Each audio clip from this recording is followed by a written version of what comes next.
তুমি কান্না থামাও। তুমি কার সামনে বসে কাঁদছো? এই ছেলে, তুমি কে? তুমি কে এই বিষয় নাক গলার? হ্যাঁ, এটা আমাদের ঘরের ব্যাপার। তুমি তোমার নিজের ঘরে যাও। যাও যাও, গো গো। দেখুন আপু, এভাবে কাজের লোকদের সাথে দুর্ব্যবহার করা, নির্যাতন করা আর রিক্সা চালকের গায়ে হাত তোলা একই জিনিস। আপনার যদি ওকে পছন্দ না হয় ওকে সোজা বাড়ি পাঠিয়ে দেন। এভাবে চিৎকার চেঁচামেচির কোনো কারণ নেই। আসছে আমার জ্ঞান দিতে, জ্ঞান দাতা। আমি নির্যাতন করছি কি না করছি তোর কি? আম্মা কিচ্ছু বোঝে না। তোর মতো আজে বাজে মানুষ যে আসছে বাসায়, আমি তো আম্মারে বলবো তোরে খেদাই দিই। আই চুপ কর তুই। রোনা নেই, আমি তোরে মারছি? তোর জন্য আশেপাশে মানুষ কথা বলে গেল, আমারে কথা শোনাই দিয়ে গেল। আমার কি এটা প্রেস্টিজ নাই? মনে করছস কি আমার বাপের বাড়ি বলে?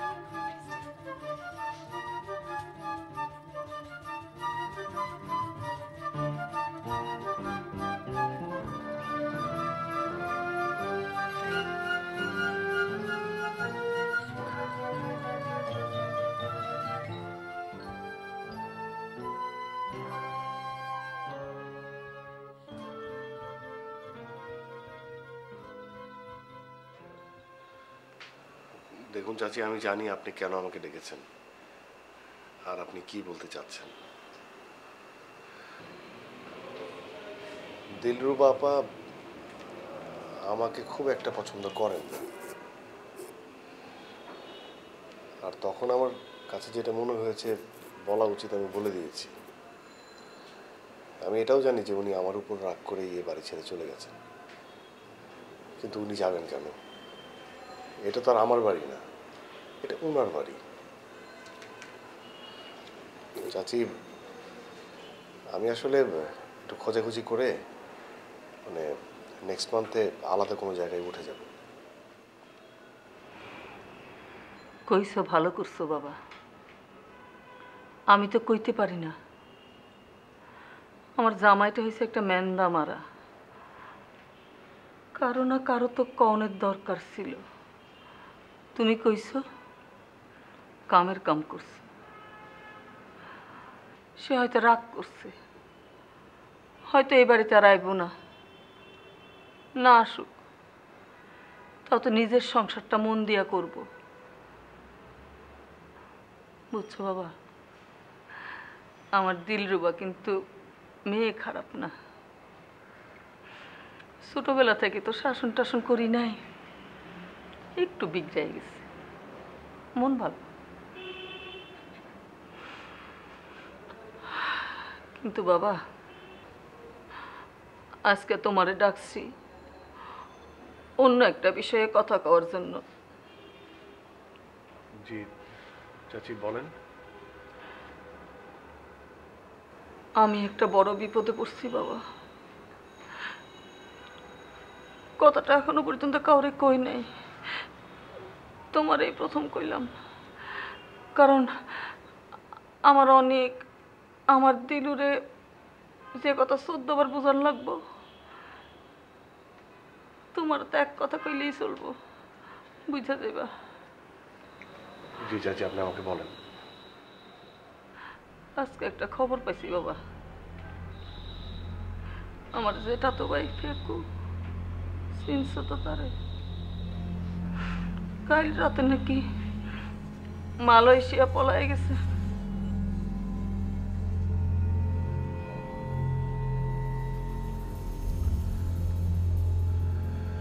তো চাচি, আপনি কত টাকা ইনভেস্ট করেছিলেন?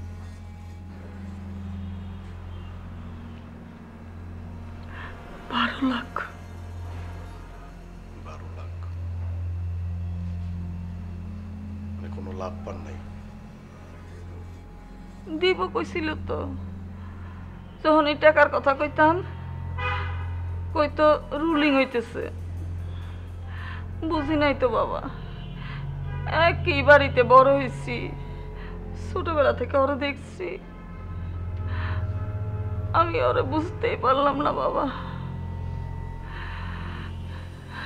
যদি মনে করো আমার অনেকের কানে যদি এই কথা যায়, কামের কাম তো কিচ্ছু করতে পারবো না, হুদাহুদি চিৎকার করব। আর আমার দিলরুবা, তারে কিছু কওয়া মানেই তো মেগা সিরিয়াল। এই জন্য তো তোমারে বলতেছি বাবা, আমারই দোষ, দোষ আমি করছি। আমার এতগুলান টাকা, সঞ্চয়ের টাকা, লোভের শাস্তি আল্লাহ আমার দিয়েছে। ও বাবা, সামনে আমার অনেকের পড়ার খরচ, কেমনে সামালকে, মাথার মধ্যে কিচ্ছু আসতেছে না বাবা। আচ্ছা চাচি, আপনি কি ব্যাপারটা পুলিশকে জানাতে চান, মানে জিডি করতে চান? আমি জানি না বাবা, ওই জিডি করলে যদি ভালো হয় তুমি একটু করে দিও বাবা। তুমি জ্ঞানী ছেলে, তুমি বুঝবা। আমার ছেলে মেয়েগুলো তো অপদার্থ। তুমি করো বাবা, কিন্তু আমার আমার চিন্তা তো জিডি নিয়ে না বাবা।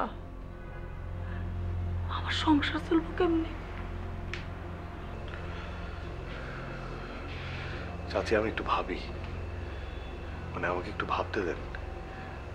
মানে সমস্যা নাই, একটা না একটা উপায় তো বের হবেই, তাই না? কিন্তু চাচি, মানে আপনি এত টেনশন করেন না।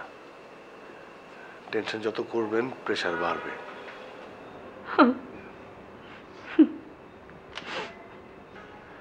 চাচি আপনি চিন্তা করেন না,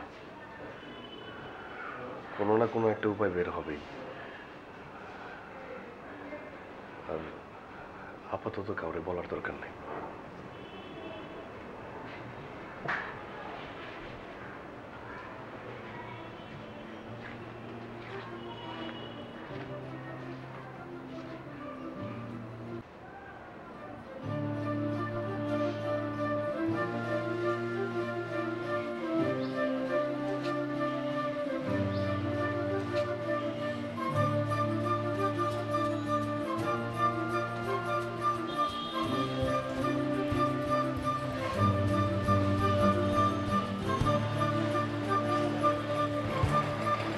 দেখা করতে চাই।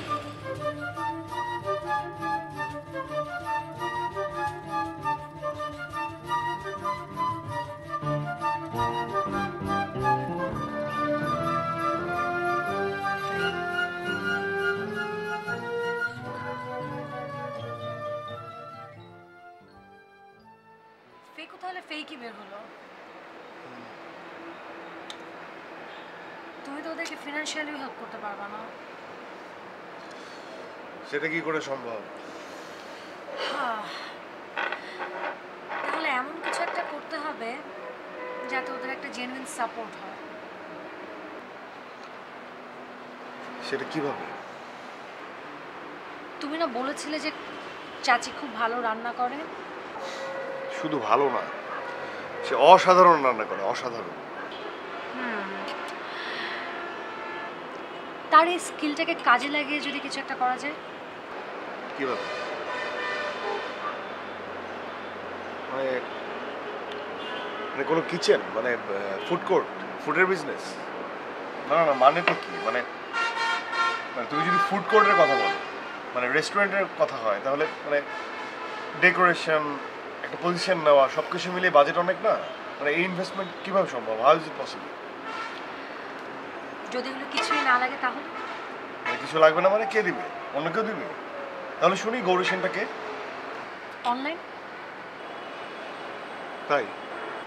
মানে ধরো একটা ফেসবুক পেজ খোলা হবে, নাম্বার দেয়া থাকবে, মেনু দেয়া থাকবে, ওখান থেকে অর্ডার নেওয়া হবে আর হোম সার্ভিস দেওয়া হবে। আচ্ছা তারপর?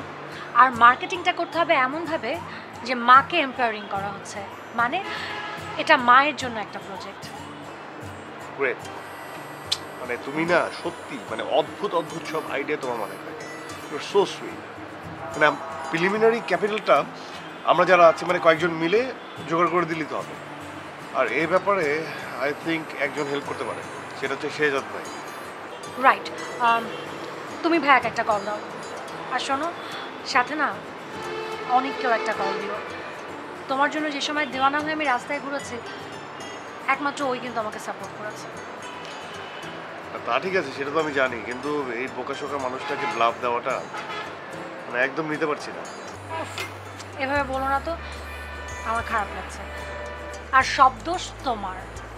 হ্যাঁ, আমারই তো সব দোষ। দুনিয়ার যত দোষ আছে সব আমার। তবে আমিও দেখেছি দুজনে যা যা করছো, বাহ মাশাআল্লাহ। তো আমার মনে হয় যে ঠিকই আছে। আমরা অনেক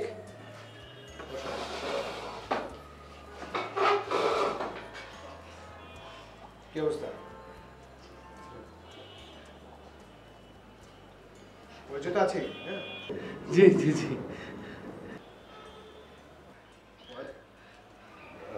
সিরাজ ভাই, আমি আসলে শুরু থেকেই তো ওকে কিছু বলিনি, তো কথাগুলো আমি না বলে আপনি বলেন। অনেক তোমাকে এই মুহূর্তে আমি যে কথাগুলো বলবো সেটা এই আমাদের দেখাও, জি জি জি সেটা খুব মনোযোগ দিয়ে শুনো। জি জি। এবং সেটা শোনার সাথে সাথে কোনো সিন ক্রিয়েট করতে পারবে না, কোনো ইমোশনাল প্যান করতে পারবে না, মানে কোনো ধরনের মানে আবেগী অ্যাটিটিউড করবে না, ঠিক আছে? ও হচ্ছে রুমকি। হ্যাঁ আমি চিনি দুলাভাই, আমি চিনি। জি জি। রুমকি হচ্ছে আমাদের ফুয়াদের গার্লফ্রেন্ড। ওরা দুজন দুজনকে ভালোবাসে। ওরা বোধহয় বিয়ে করার সিদ্ধান্ত প্রায় নিয়ে নিয়েছে। Congratulations congratulations. আমি আসলে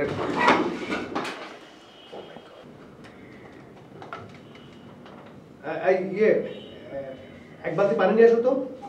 হ্যাঁ এক বালতি। না ঠিক আছে, লাগবে না। হ্যাঁ ওকে ওকে ওকে ঠিক আছে। না ঠিক আছে ঠিক আছে। ওর হালকা একটু প্রেশারে যেমন আছে তো। সরি অনিক ভাই, আমার আরও আগে বলা উচিত ছিল। ওর সাথে আসলে আমার ঝগড়া চলছিল, আর আমার ফোনও ধরছিল না। আমি না অনেক বেশি অস্থির হয়ে গিয়েছিলাম। ওই সময় ও হল ছেড়ে আপনাদের বাসায় ভাড়া নেয়। আমি এত অস্থির হয়ে গিয়েছিলাম যে ওর বাসার ঠিকানা খুঁজে বের করে আপনাদের বাসা নিচে গিয়ে দাঁড়িয়ে থাকতাম। আই এম সরি অনিক ভাই, আপনি প্লিজ কিছু মনে করবেন না। ঠিক ঠিক আছে। না না, ও মনে করবে কি। আর তাছাড়া মেয়েরা তো সবাইকে একেবারে ক্লিয়ার করে যদি সবকিছু বলে দেয় তাহলে তো মেয়েদের অ্যাট্রাকশনও থাকে না, তাই না? এগুলো তো একটু করতে হয়, আমরা বুঝি। আমরা তো এই বয়সটা পার করেছি, আমরা তো অনেক মেয়েকে দেখেছি। যাই হোক, আমরা বোধহয় কাম টু দ্য পয়েন্ট, আমরা আসল কথায় আসি। আজকে আমরা এখানে এসেছি খুব ইম্পর্ট্যান্ট একটা বিষয় নিয়ে ডিসকাস করতে। আমাদের আশেপাশে অনেক বাসা আছে, আমরা চাইলে এই সবাইকে কাজে লাগিয়ে খুব সুন্দর একটা ফ্রুটফুল বিজনেস করতে পারি। তো এই বিজনেসটাতে আমাদের ফ্যামিলি মেম্বার আমাদেরকে সাপোর্ট করতে পারে, সাথে আরও সবাই আছে। সবাই মিলে আমরা কাজটা করবো, এরকমই একটা প্ল্যান আমাদের। আর আমার কাছে মনে হয় যে আমরা কাজটা আমাদের আশেপাশে বাসাগুলোতে যদি শুরু করি তাহলে সবচেয়ে ভালো হয়। আর অনিক ভাই, আপনিও আমাদেরকে হেল্প করবেন। হ্যাঁ করবে না? জি। ওই আমার যে খালাতো ভাইটা, ও তো গ্রামে থাকে, কোনো কাজকর্ম করে না। ওকে আমরা নিয়ে আসতে পারি। ওর সাথে আমরা দুজন মিলে হোম ডেলিভারি সার্ভিসটা দেখলাম, পরে আরও লোকজন আমরা নিলাম। গুড আইডিয়া, ভালো। আমার মনে আরেকটা বিষয় হচ্ছে যে ইনিশিয়ালি যে খরচটা হবে সেটা আমি দেবো, এটা নিয়ে তোমাদের কোনো চিন্তা করতে হবে না। আর সবার আগে মনে হয় চাচির সাথে একটু কথা বলা দরকার। তা তো অবশ্যই।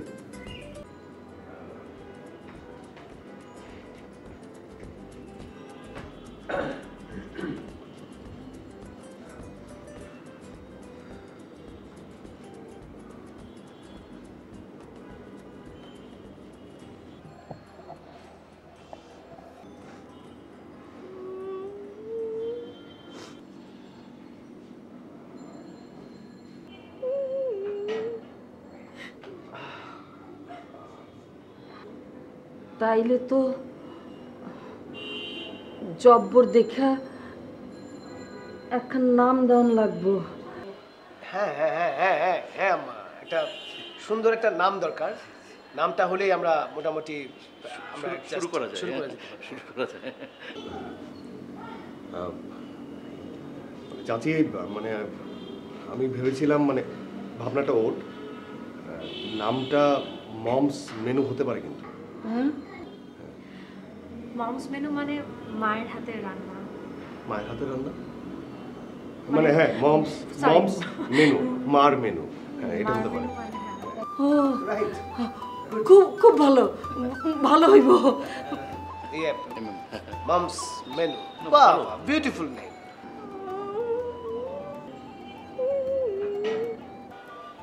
কি পছন্দ হয় না গানটা নাকি?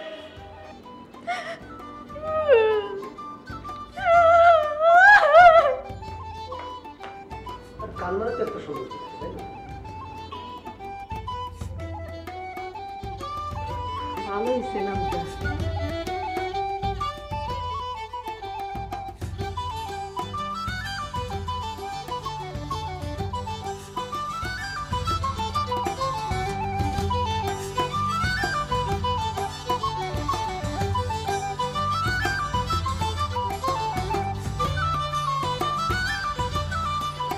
Saleha?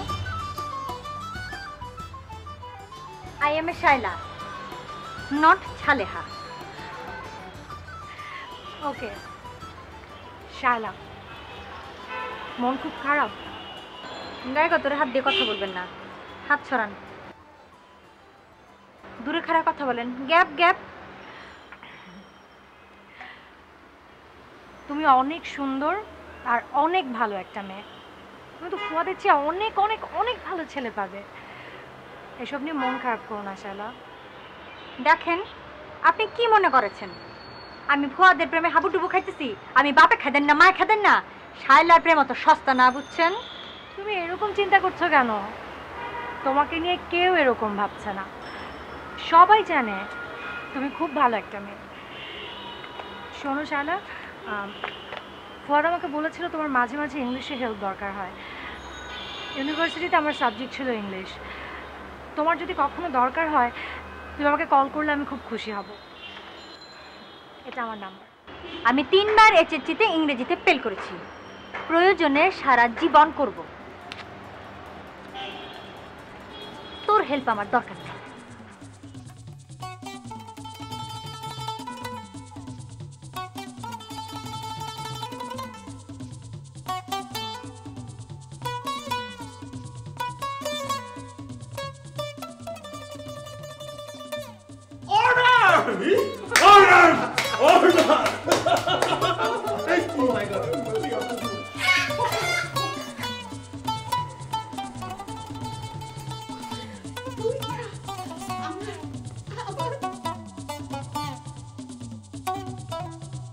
তোমার যাইতে দিতে মন চাইতেছে না বাপ। যদি আমি আপনাকে কষ্ট দিয়ে থাকি, আই এম সরি।